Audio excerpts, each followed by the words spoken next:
안녕하세요. 고품격 메디컬 예능 힘내쇼 TV의 정동호입니다. 반갑습니다. 무릎의 인공관절 수술에 대해서 한번 말씀을 드려볼까 합니다. 워낙 흔한 질병고 수술이고 해서 많은 분들이 알고 계실 건데요. 그래도 항상 궁금한 게 있기 마련이죠. 그래서 그런 부분들에 대해서 저희가 몇 가지만 추려서 한번 말씀을 드려볼게요.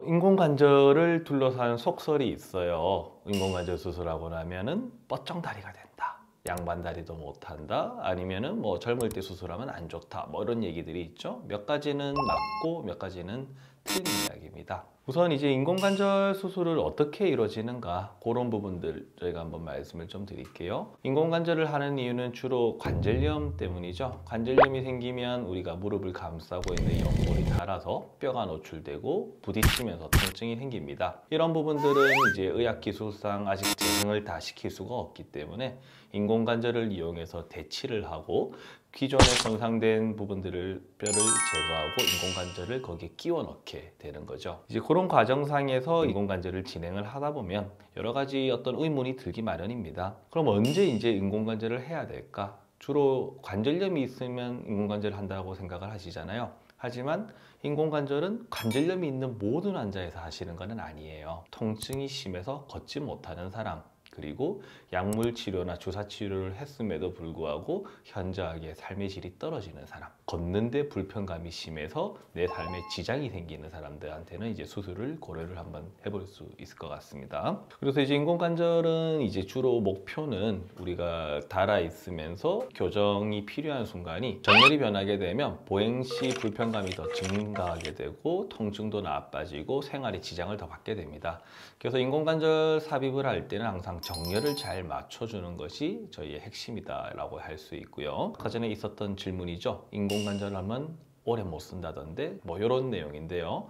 예전에는 이제 인공관절의 기술이 많이 발달되어 있지 못하고 수술 기법이 정확하지 못할 때가 있었기 때문에 인공관절의 수명이 그렇게 길지 않았던 때가 있습니다. 그래서 너무 젊은 나이에 수술을 하게 되면 인공관절이 그때까지 버티지 못하기 때문에 한번 교체를 해야 된다는 부분이 있었는데, 최근에는 이제 의학기술이 발전을 하고 재료도 더 좋아지고 더 정확한 수술을 할 수가 있게 되었기 때문에 일반적으로 인공관절 치환술을 하게 되면 평균적으로 한 20년 정도는 무리 없게 쓰는 경우가 더 많습니다. 하지만 너무 이른 나이에 이제 인공관절 수술을 하게 되면 이제 수명이 20년 뒤에도 아직도 한창 건강하게 많이 쓰셔야 되는 분들이 많아서 그때는 이제 수술적 치료가 추가적으로 필요할 수 있기 때문에 나이가 너무 젊으신 분들이 이제 관절염이 심할 때는 인공관절 수술보다는 이제 절골술이라든지 연골 재생술식을 통해서 최대한 인공관절의 시기를 뒤로 미루는 게 최선일 것 같습니다.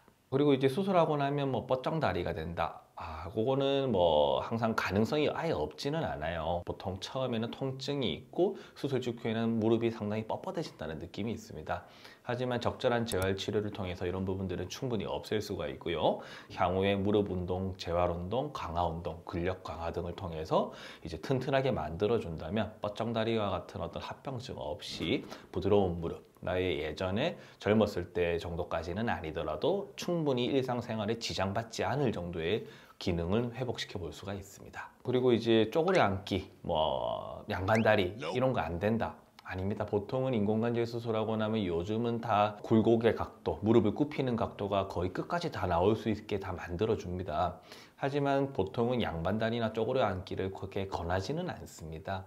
그래서 안 된다라고 생각하시는 거지 실제로는 다 가능은 하고요.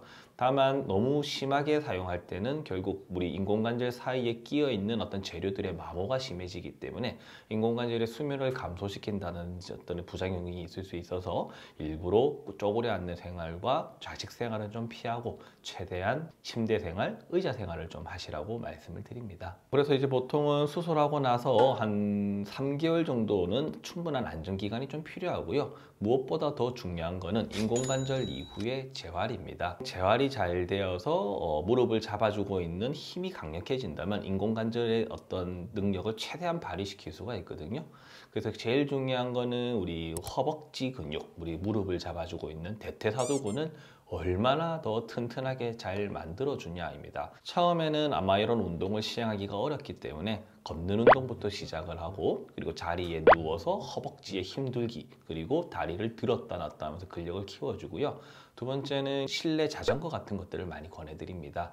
실내 자전거는 이제 체중을 무릎에 실지 않고 허벅지 근육을 키울 수 있는 아주 좋은 운동이기 때문에 우선적으로는 실내 자전거 운동, 그리고 수영과 같이 어떤 물에서 하는 운동을 통해서 무릎에 부담 없이 근력을 키울 수 있는 운동들이 도움이 될 것 같습니다. 그리고 이제 이렇게 재활이 잘 되고 나면 우리가 일반적인 생활을 하는 데 있어서는 인공관절은 통증 없는 생활을 보장해 줄 수 있는 아주 좋은 수술이기 때문에 무릎 통증으로 고생하시는 많은 분들, 인공관절에 대한 막연한 두려움으로 수술을 미루지 마시고요. 적절한 치료를 받아보시는 것을 추천합니다. 네, 오늘의 영상이 우리 무릎이 아픈 환자분들에게 큰 도움이 됐으면 좋겠습니다. 구독, 좋아요, 알림 설정 부탁드리겠습니다. 힘내쇼TV의 정동호였습니다. 감사합니다.